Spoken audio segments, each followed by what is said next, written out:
پر بہت ہی افسوس ہوا. وہ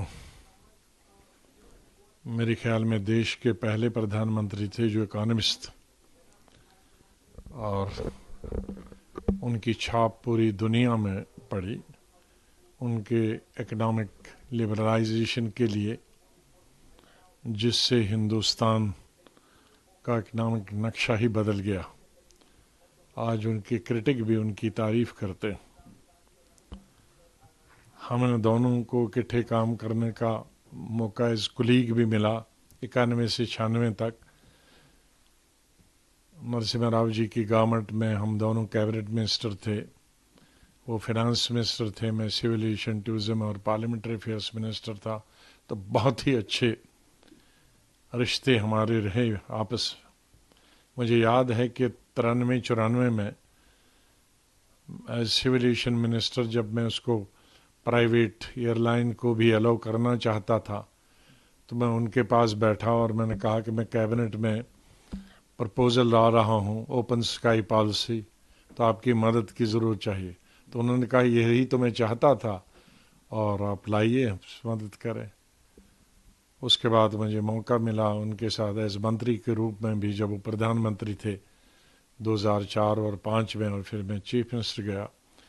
اور 2009 سے لے کر 2014 تک میں دوبارہ ان کے انڈر ہیلتھ منسٹر رہا. ایک نان انٹرفیئرنگ پرائم منسٹر، بہت ہی اچھے پرائم منسٹر ہو کر بھی وہ ایک اچھے دوست بھی تھے. بھائی کے طرح بھی بیہیو کرتے تھے، باپ کی طرح بھی بیہیو کرتے تھے، پرائم منسٹر کی طرح بھی بیہیو کرتے تھے. ان کو کبھی بھلایا نہیں جا سکتا. اللہ سے یہی دعا ہے، بھگوان سے یہی پرارتھنا ہے کہ ان کی آتما کو شانتی دے اور ان کی مسز کو شکتی دے، ان کے بچوں کو شکتی دے یہ صدمہ برداشت کرنے کا. کئی چیزیں چل رہی ہیں.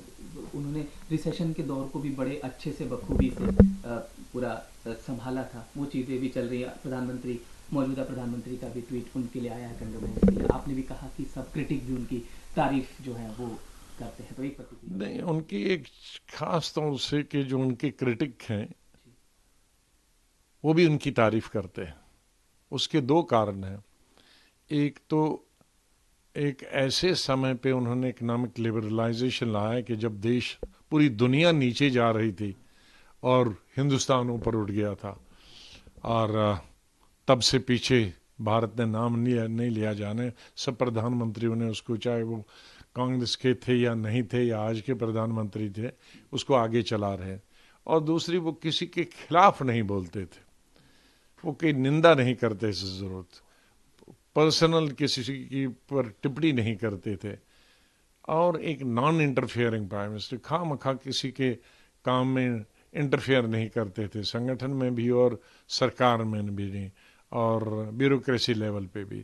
تو اس طرح کے people friendly, cabinet friendly prime minister ملنا بہت مشکل ہے.